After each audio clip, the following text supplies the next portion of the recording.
दादांच्या आंदोलनाला दुपारी 11:30 वाजता 12 वाजता राजू शेट्टी साहेबांनी येऊन प्रत्यक्ष पाठिंबा दिलेला आहे।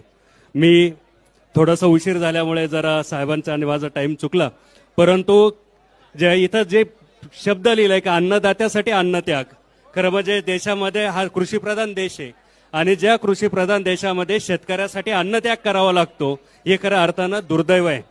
2019च्या कर्जमाफी ज्यांना मिळाली त्यांना या JR मध्ये वगळण्यात आलेलं आहे। अनेक त्रुटी आहे आणि त्याच्यासाठी रोहित दादा हे आंदोलन करताय, त्याला निश्चितपणे आपल्या सगळ्यांच्या वतीनं मी पाठिंबा देतो। संपूर्ण महाराष्ट्रातले शेतकरी आज रोहित दादा बरोबर आहे। काय मी काल जेव्हा पाठिंब्याचा व्हिडिओ सोशल मीडियामधून जाहीर केला, पत्रकारांना दिला, त्यावेळेस मला अनेक लोक विचारत होते की सर तर एका पक्षाचे आहे आणि तुम्ही संघटनेचे असून का त्यांना पाठिंबा देताय।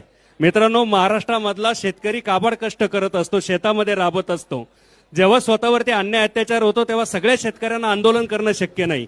मग त्या शेतकऱ्यांच्या वाट्याची लढाई जर कुठला माणूस लढत असेल तर त्याच्या सोबत आपण राहायला पाहिजे आणि या भूमिकेतून आम्ही हा सगळा पाठिंबा रोहित दादाला दिलाय। अतिशय प्रामाणिकपणे रोहित दादा हे काम करतायत, त्यांना खऱ्या अर्थानं पण मी एक विनंती पण करतो आपल्या सगळ्यांच्या वतीनं की त्यांनी तब्येतीची काळजी पण घेतली पाहिजे, कारण मोठं युद्ध लढाईचं आहे। ही लढाई इतक्या लवकर संपणारी नाही, शेतकऱ्यांचे अनेक प्रश्न आहे आणि त्याच्यावरती रोहित दादा लढताय। निश्चितपणे मी त्यांचं अभिनंदन करतो।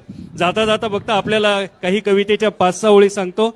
माझा खूप जीवाभावाचा मित्र महादेव तळेकर ते देखील इथं आंदोलन करता आहे। फक्त 4 ओळी सांगून थांबतो की आता आमच्या डोक्यात पुस्तकं पेटावित मशाली, कुळी दुडीत पेरला वावरात तरी क्रांतीची चुगावतात गाणी, गळून पडता हातातले टाळ मुठी होत आहे भाले, नासलेल्या रक्ताचे कदाचित उद्या वाहतील नदी नाले। आता हा आमचा जथ्था निघालाय भुकेचे बॅनर खांद्यावर घेऊन दिल्लीच्या तख्ताला आव्हान द्यायला, फास घेऊन मरण्यापेक्षा लढता लढता सरणावर जायला, फास घेऊन मरण्यापेक्षा लढता लढता सरणावर जायला। मित्रांनो, संघर्ष करू, रोहित दादांसोबत आम्ही आहोत। धन्यवाद।